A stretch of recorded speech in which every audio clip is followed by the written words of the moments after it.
Il dit, mon enfant. Il dit, oui, papa. Alléluia. Oui. Il dit, non, c'est toi qui brûles la famille. Oui. Grâce à toi, tout ça est démoli. Mais en retour, à Tito, vous voulez qu'il meure d'accident? On a brûlé l'accident plus de combien de fois c'est plus? Il dit que si ça faisait d'être là, lui sortait de l'équipe, non, mais. Je vous dis les choses que moi j'ai vécues. C'est pourquoi mon affaire de péché, je ne joue pas avec ça. Il tape au bouche le péché. C'est le secret d'un ministère fort et puissant, triomphateur, c'est la sanctification. Moi, j'ai expérimenté la sanctification. Donc, quand les gens, ils abattent des bulles, et les gens, ils font les yeux tours, ça s'arrête comme ça à distance. C'est ça. Alléluia. On sait où diamant tu nous en as vu, on sait où on va aller. Gloire à Jésus. Oui, oui. Oui, oui. A Tito dit, dans le cas là, et effectivement, on a frôlé accident. Plus de 2 ou 3 fois. Avant d'arriver à la Côte. Et maintenant, de la Côte à Gaïma, là, c'est la mer. Il faisait seulement. Il faisait seulement. Il dit, Tito, c'est quoi même? Il dit, non, reste tranquille, laisse l'histoire.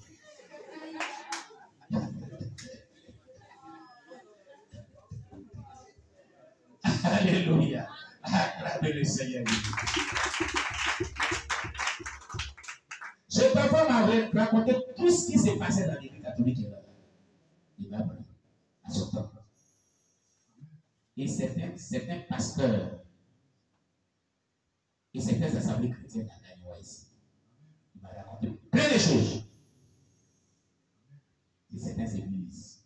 C'est tout l'église catholique. C'est qu'il faisait là-bas. Alléluia. Donc, les sorciers, faites attention à eux. Amen. La colère est une porte d'ouverture au démon et à l'emprise satanique du diable. Renoncez à la colère. Renoncez à l'impudicité. Renoncez à l'amour de l'argent, à la cupidité. Renoncez à l'orgueil. Ces 4 âmes-là utilisent Satan et ses agents et ses démons pour nuire la vie des enfants de Dieu. Voilà les 4 âmes qu'ils utilisent. Vous m'amenez. Que le nom de Dieu soit béni.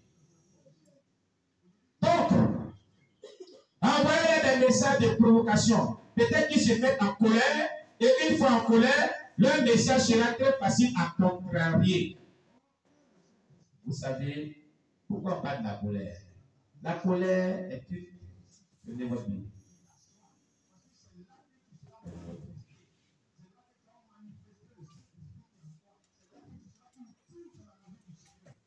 La Bible n'a pas parlé de colère. Si vous mettez en colère,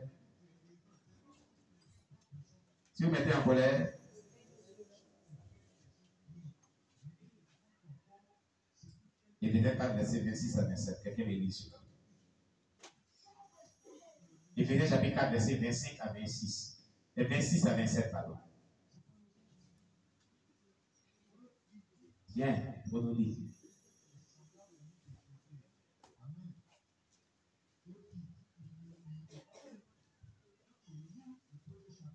Éphésiens 4, verset 26 à 25. Oui. Je lis la parole du Seigneur. Amen. Si vous vous mettez en colère, ne péchez point. Que le soleil ne se couche pas sur votre colère. Et ne donnez pas accès au diable. Amen. Vous comprenez? Si vous mettez en colère, ne péchez point. Que le soleil ne se couche pas sur votre colère. Ne donnez pas accès au diable. Ça veut dire quoi? être humain se met en colère. La colère est inévitable dans la vie de l'être humain. Même Dieu se met en colère, mais sa colère est sainte. Donc la colère est inévitable. C'est ce que cela veut dire. Et il n'y a pas un être humain qui ne manifeste pas la colère, mais elle diffère d'une personne à une autre. Chacun manifeste la colère de manière différente. C'est ce que cela veut dire. Alléluia. Alléluia. Mais regardez bien ce que le texte nous dit. Si vous vous mettez en colère, ils ont mis une virgule, de péché. Très bien. Le vous, là, il s'agissait de qui? On s'adressait à qui? On s'adresse aux chrétiens. Ça veut dire que tout chrétien se met en... Très bien. Mais nous avons des colères qu'on manifeste de manière différente, c'est tout. Il ne faut pas être étonné de voir quelqu'un se met en colère. La Bible dit que c'est normal. Mais ce que la Bible ne veut pas, c'est que qui se met en colère ne pêche pas. Tu comprends? Sur la colère, elle est inévitable dans la vie de l'être humain. C'est normal. Mais elle n'est pas une bonne chose. Parce qu'elle ne doit pas t'amener à pécher. Quand la Bible dit que si vous mettez en colère, ne péchez point. Ça veut dire qu'on peut se mettre en colère sans toutefois pécher. Ça veut dire. Les gens ne comprennent pas ce texte. Il peut arriver que tu te mets en colère, mais sans toutefois pécher. Qu'est-ce que ça veut dire? Donc, cela n'est pas dit que tu ne dois pas te mettre en colère. Si vous vous mettez en colère, s'il arrivait que vous vous mettez en colère, quand la colère est inévitable, c'est ça veut dire ne péchez point. Amen. Amen. Ce qui veut dire que tout être humain se met en colère. Mais ce que Dieu ne veut pas, c'est qu'il ne pêche pas, étant en colère, qu'il ne pêche pas. Ça veut dire quoi? La colère n'est pas un péché. Ah oui. Mais c'est quand maintenant, de la colère on pêche, que la colère devient un. Vous ne comprenez pas ce texte. Pourquoi Dieu peut encourager les choses qui n'est pas bon? Si vous mettez en colère, s'il arrivait que vous mettez en colère, pas qu'il encourage, oh, qu'est-ce qu'il essaie de dire? Pourquoi Dieu peut vraiment parler ainsi? Alléluia. Gloire à Jésus-Christ. Et Dieu n'encourage pas la colère. Pourquoi Dieu peut parler ainsi? Si vous mettez en... Ça veut dire que ce n'est pas son souhait que l'homme se met en colère. Si c'est une supposition. Si cela arrivait. Amen. Amen. Sinon Dieu ne veut même que quelqu'un se met en colère. Dans son objectif, il ne veut pas que quelqu'un se met en colère. Car la colère n'est pas une bonne chose. Alléluia. Mais Dieu dit, s'il arrivait que tu te mets en colère, c'est une supposition. Amen. Une supposition. Si cette colère arrive, toi, chrétien, tu ne dois pas pécher. Très bien. Ce qui veut dire que tu peux te mettre en colère sans toutefois pécher. Bien. Si tu as compris cela, c'est très bien. Il dit maintenant quoi? Comment tu ne dois pas pécher? Que le soleil ne se couche point sur ta colère. Très bien. Voilà comment tu ne vas pas arriver à pécher. Et s'il est mis en colère la nuit, il y a soleil? Non. Qu'est-ce que Dieu voulait dire? Le soleil se lève à quelle heure? Peut-être le matin à 8h et se couche au crépuscule à 18h. Donc de 8h à 18h, il y a un temps qui s'est écoulé. C'est pas ça? Dieu voulait dire qu'il ne faudrait pas que la colère dure dans ton cœur. Aussitôt béni, aussitôt évacué. Là, tu n'as pas péché. Acclame le Seigneur Jésus. Alléluia. Alléluia. Voilà ce que Dieu est en train de dire. Maintenant, il y a une chose. Ne donne pas accès au... La colère donne accès, c'est une porte au diable. Pas au démon, mais au diable lui-même. Le diable lui-même, celui qui rentre dans toi quand tu es en colère. Il dit, diable, viens rentrer à moi. Pour que je fasse tes œuvres. C'est ce que ça veut dire. Quand tu te mets en colère. Alléluia. J'ai dit alléluia. Donc, envoyez-leur des messages apparemment innocents, mais destructeurs, des messages d'incantation, afin que les chrétiens faibles ne croient pas à la vérité. Sur les réseaux sociaux, Facebook, c'est sur Facebook qu'on en a parlé. Amen. Prêchez aussi à propos de cet homme juste, mais de manière détournée pour égarer certains. Aujourd'hui, les gens se lèvent, ils font des directs partout. Ceux qui font les directs là, ce n'est pas tous les directs que vous devez regarder. Écoutez, vous comprenez ce qu'on vient de dire. La reine rapporte à ses agents qui font des directs sur Facebook, sur les réseaux sociaux. Elle dit à ses agents de prêcher à propos de cet homme juste, mais de manière détournée pour égarer certains. Donc, ils n'ont pas enseigné, ils n'ont pas prêché la force doctrine pour égarer certaines personnes. C'est ce qu'elle a conseillé à ses agents qui prêchent les réseaux sociaux.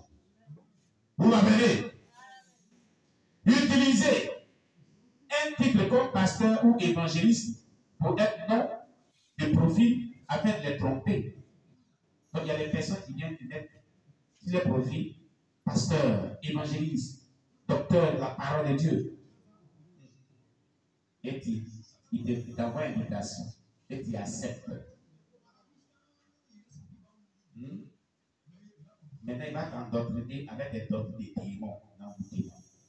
Il va te prêcher des messages qui vont tourner dans ta tête. Oui. Alléluia.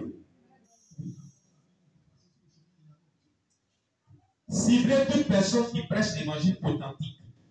Dénigrez son courrier et faites que les autres vous suivent. Vous voyez. C'est que la reine de la côte dit à ses agents.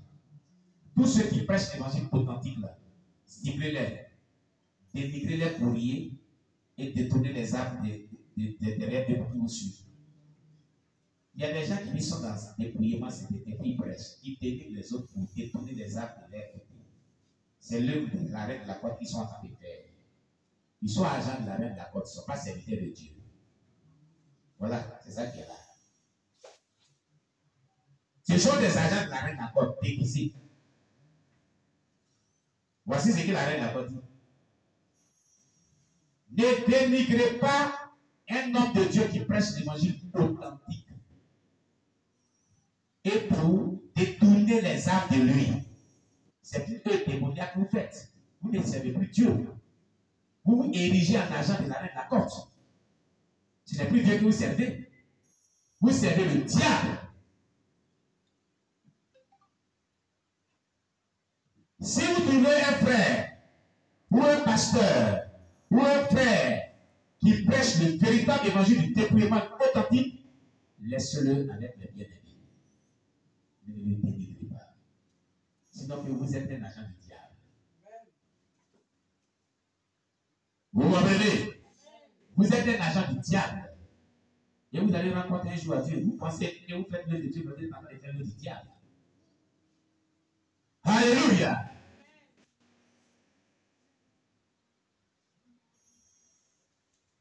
Il y a plusieurs jeux parmi les évangélistes. Je les déteste, déclare la reine de la côte. Et je vais les tuer tout de suite.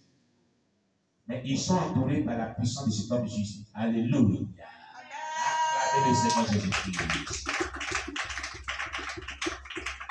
Acclamez le Seigneur Jésus-Christ. Ils sont entourés par la puissance de cet homme juste. Ils sont entourés. Pourquoi? Parce qu'ils le craignent. Pourquoi? Parce qu'ils vivent dans la sainteté.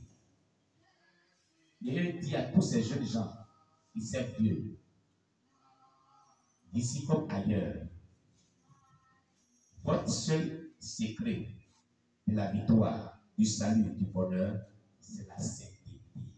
La sainteté. La sainteté. Fuyez le péché, détestez le péché, haïssez le péché sur tous ses formes. vous serez plus fort. Vous aurez toujours la protection divine de Dieu. Et aucun esprit quelconque ne vous atteindra. Je vous dis la vérité. Alléluia. Alléluia. Mais si tu as l'habitude de vivre dans le péché, tu es foutu. Tu te détruis toi-même.